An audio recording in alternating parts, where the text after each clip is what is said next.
Greetings, people who really like the accordion and accordion-related topics. In previous videos, I mentioned that I developed a thing called the amplified circle of fifths, and it looks like this. I talked about that many times, and I want to clear up a few things.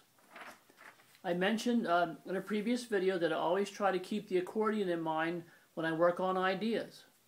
And I mentioned that when I was working on this, the amplified circle of fifths, I tried to incorporate minor thirds, the interval of a minor third, and I tried to point out how that related to the accordion. I showed the typical stradella bass configuration, and I mentioned that the only thing I could find in which an accordion uses a minor third interval consistently was on the 140 bass machine button accordion.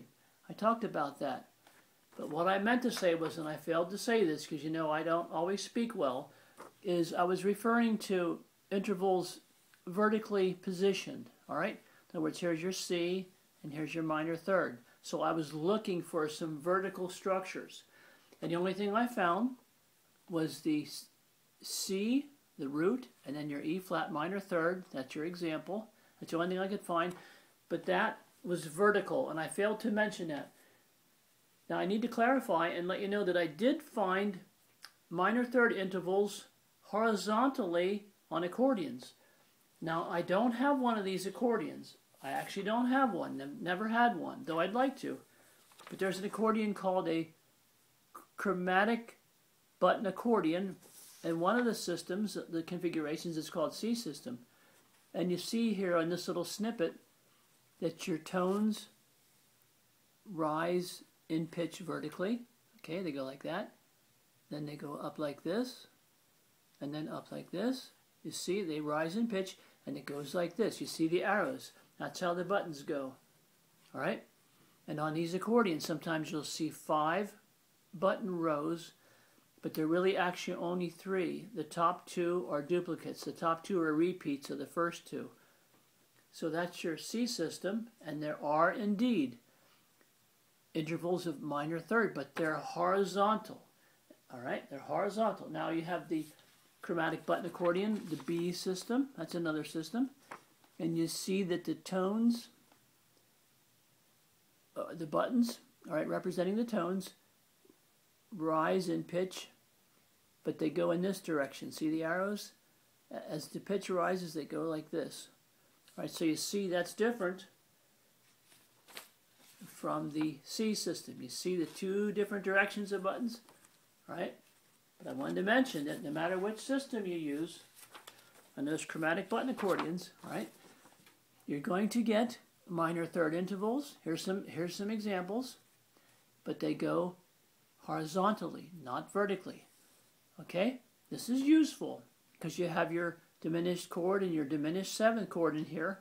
You do have it. It moves from left to right. Right? But for the amplified circle of fifths, I was trying to envision the thirds up and down vertically. Right? So I had to tell you that yes, I did find minor thirds on other accordions, and here's yet another one. This is called the free bass system for the left hand on certain accordions, all right? Called free bass. Your top 2 rows are your traditional bass and counterbass, but down below, all the buttons function as single bass notes. And even in the free bass, also, you find intervals of a minor third. Now, on the free bass, those chords, like your diminished and diminished 7th chord, will move in this direction. You see the arrow? For example, in the red or pink is a C diminished 7. Down here, and you might see green if you're lucky. You'll have an E diminished 7th chord. And here you have, I think it's brown, you'll have a B diminished 7th chord. So yes, on accordions, other than the 120 bass machine button stradella, you will find the interval of a minor third. You'll find it, but it's horizontal. So I wanted to point that out. It's horizontal. You won't find it vertically, but it's pretty neat. I'd like to see one of these accordions and play with it, and it'd be pretty cool. Now, getting back to my systems as they relate to the amplified circle of fifths, I have to point out, just as a review, that my theoretical perfect chord, it's theoretical. This is an actual C major chord. Everybody's seen that. So I kind of conjured up the theoretical perfect chord, and it's very, very useful because it comes into play when I talk about my subject aggregating scale chord relationships. It comes into play when I talk about my circle shortcut to the blues, my minor 7 diminished 5 shortcut to the blues. And so that theoretical perfect chord, even though you might say, well, Joey, that's not even a real thing. Okay, maybe so, but it's very important for the mind to consider, to keep in mind when you're working on this circle, this new circle. Any 3 notes, all right, or any 3 letters here, any tricell group will make a perfect chord. See, here's your C, F, and G, no matter how you do this. Okay, see, here's your B flat, E flat, F, and it's hard to see like that. But the point is, the perfect chord theoretically is very, very useful.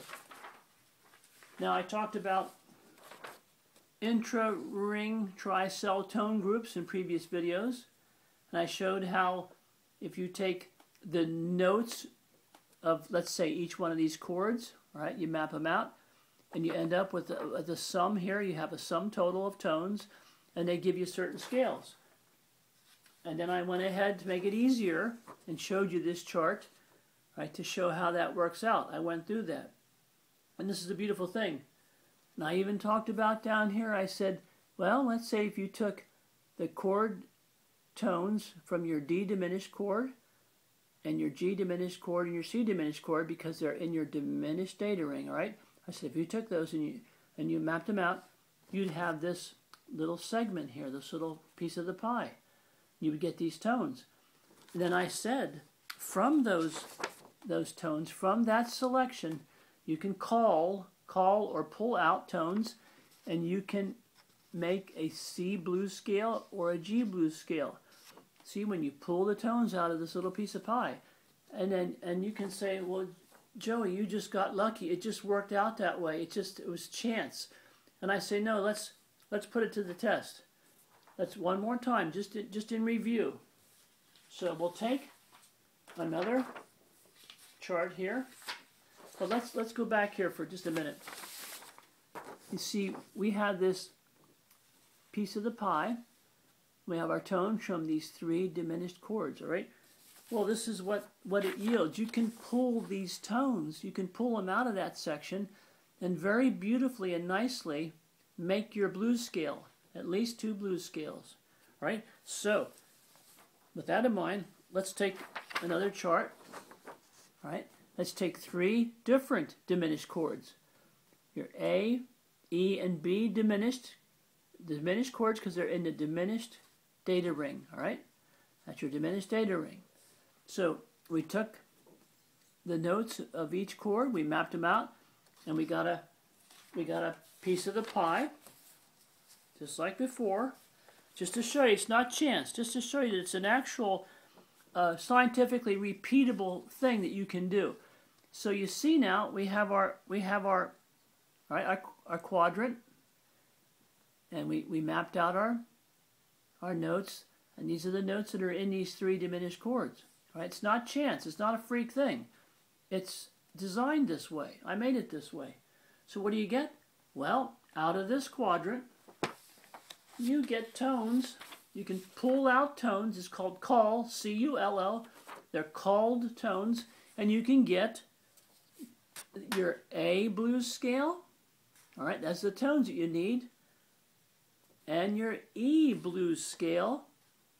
You can easily, very easily, take them and find them in this little piece of pie here. So that's just to show you that this that I devised, this way of finding tones for certain scales, will work each and every time. It's not a freak thing. See, we used this example here. I showed you how we got a little piece of pie, we got these scales, and I also showed you can go into a different quadrant, completely different quadrant, all right? And you can still get the tones you need for 2 more blues scales. They're right in there. You don't have to go looking all around. You don't have to guess. And that's about it. So I'd like to move into the new year with who knows what. Maybe get back to the accordion. So thanks for being incredibly patient in 2019. And I hope that I provided something at least slightly useful. Thank you very much, and good night.